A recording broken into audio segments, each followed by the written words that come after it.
Hello बंधुगण তোমরা কেমন আছো আজকে তো যা দারুণ একটা শীত পড়লো ঘুমাতেও খুব মজা লেগেছে তারপর রান্না করতে এসে দেখলাম কপি আর মাছ দিয়ে বড় মাছ দিয়ে একটা তরকারি রান্না করব কপিগুলো ভাপ দিয়ে নিয়েছি আলু ভাপ দিয়ে নিয়েছি মাছগুলোতে হলুদ লবণ মেখে নিয়েছি কড়াইয়ের মধ্যে তেল দিলাম তেলটা গরম হয়ে গেছে এখন মাছগুলো ভেজে নিচ্ছি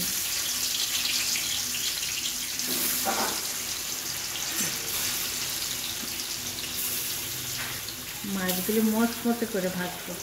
আমাদের বাড়িতে আবার ভাজা বেশি না হলে মাছ খেতে চায় না পুচকুগুলো তো খাই না নিরামিষ খায়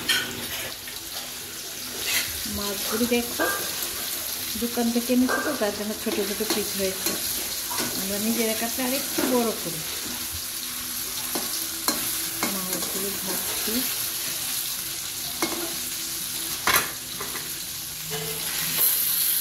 মাছগুলি দেখো কেমন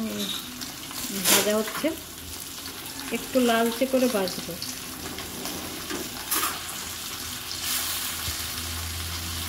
দেখো মাছগুলি লাল লাল করে ভেজে নিচ্ছি মাছগুলি এবার নামিয়ে নিচ্ছি ভাজা হয়ে গেছে মাছগুলি ভাজছি আস্তে আস্তে লালচে হচ্ছে এবার মাছগুলি নামিয়ে নিচ্ছি মাছগুলি ভালোই ভাজা হয়েছে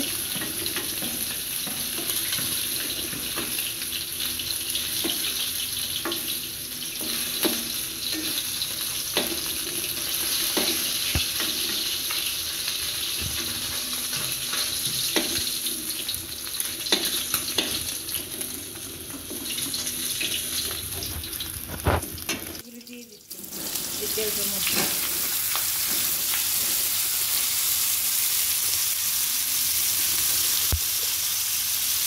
একটু হলুদ দিলাম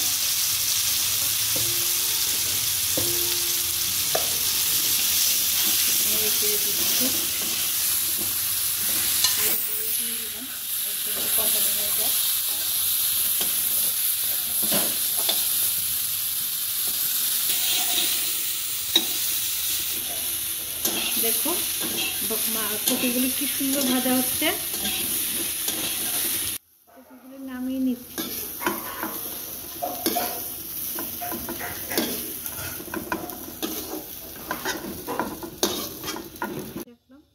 এবার কড়াইয়ের মধ্যে তেল দিলাম এবার তেজপাতা দিচ্ছি জিরা দিয়ে দিলাম একটু ভাজা হয়ে গেলে আমি মশলাটা করে রেখেছি আর কি মশলাটা দিয়ে দেবো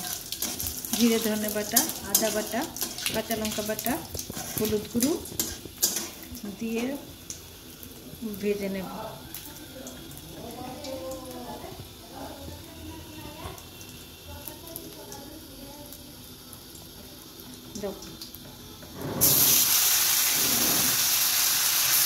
এগুলি এবার ভেজে নেব একটু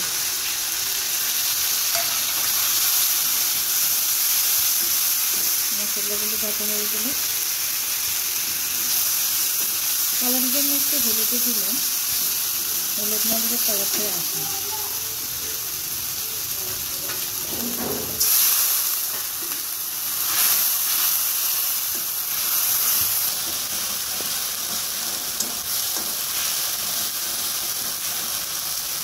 মশলাটা ভাজা হয়ে গেলে কপিগুলি দিয়ে দেবো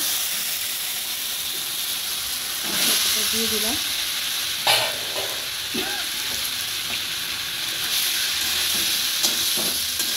মশলাগুলোর সাথে কপিটা আরেকটু ভেজে নিচ্ছি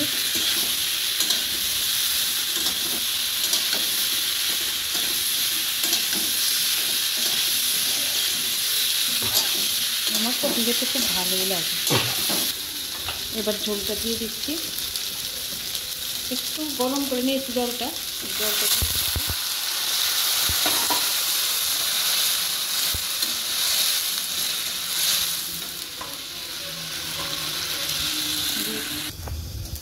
এবার নুন স্বাদ মতো নুন দিয়ে দিচ্ছি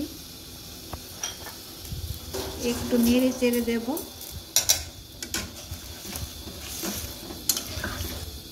এবার সুন্দরভাবে সিদ্ধ হোক কপি আলু সিদ্ধ হয়ে গেছে, এখন মাছটা দিয়ে নামিয়ে নেব।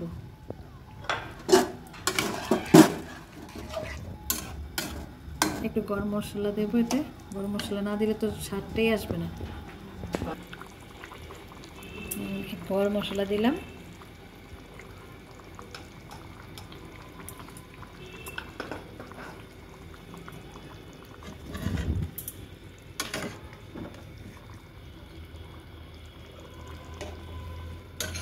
গরম মশলা দেওয়ার সঙ্গে সঙ্গে একটা সেন্ট বেরিয়েছে বাটা মাছ।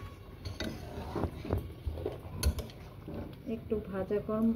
ভাজা জিরে ধনিয়ার বাটাও দেবো। আমি বাটি না, গুঁড়া করে রেখেছি, একটু দিয়ে দিই,